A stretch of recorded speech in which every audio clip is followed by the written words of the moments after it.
चुके हैं राष्ट्रपथ। आपके साथ मैं हूं अर्चना सिंह। रामचरितमानस के जरिए सियासी गणित बिठाने की तैयारी चल रही है। बीजेपी के वोटों के ध्रुवीकरण के जरिए सियासी बिसात बिछाई जा रही है। रामचरितमानस के बहाने मंडल वर्सेस कमंडल 2.0 नए वर्जन की राजनीति की पूरी तैयारी चल रही है। 2024 को लेकर ये कितनी जरूरी है और इससे किसको फायदा होगा, किसको नुकसान। विवाद शुरू हुआ बिहार से। आरजेडी के विधायक और शिक्षा मंत्री चंद्रशेखर ने रामचरितमानस को लेकर आपत्तिजनक बयान दिया। बयान से विवाद हुआ, लेकिन आरजेडी साथ खड़ी रही। नीतीश कुमार ने तो कह दिया कि उन्हें बयान की जानकारी ही नहीं। बिहार से होते हुए मामला उत्तर प्रदेश पहुंचा। स्वामी प्रसाद मौर्य ने बयान दिया। अखिलेश यादव समर्थन में खड़े रहे।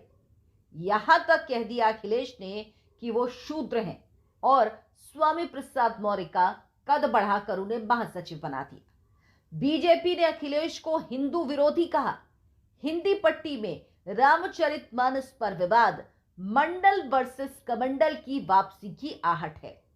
समाजवादी पार्टी आरजेडी जैसे दल अगड़ा बनाम पिछड़ा करके हिंदू वोटों के ध्रुवीकरण की कोशिश कर रहे, साथ ही दलित पिछड़ों को एक करने की कोशिश भी है, ताकि दलित पिछड़ा और मुस्लिम के बहाने चुनावी फायदा मिल सके।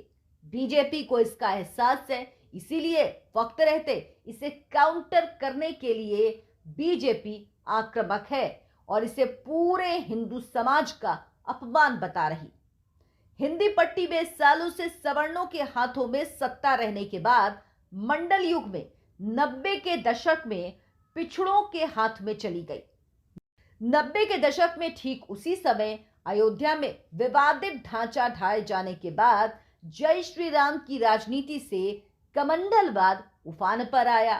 मंडल के रथ पर सवार लालू यादव, नीतीश कुमार, मुलायम सिंह यादव और मायावती जैसे नेताओं की इस दौरान राष्ट्रीय राजनीति में जोरदार एंट्री हुई।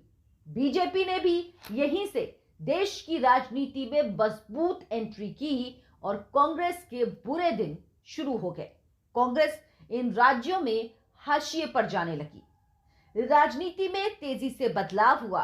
अदर बैकवर्ड कास्ट के अंदर भी कई खाने बनने लगे। यादव मुस्लिम गठजोड़ के बीच पिछड़ा वर्ग में बड़ा विभाजन हुआ और ओबीसी का बड़ा वर्ग बीजेपी के साथ चला गया। इस दौर में दलितों का भी उभार हुआ। दलितों का भी एक वर्ग बीजेपी के साथ जुड़ा। इस वजह से बीजेपी मजबूत होने लगी, साथ ही हिंदुत्व भी मजबूत हुआ। विपक्षी दलों को लगता है बीजेपी के मंडल कमंडल गठजोड़ को तब तक काउंटर नहीं किया जा सकता जब तक जातियों के आधार पर बीजेपी का वोट न टूटे।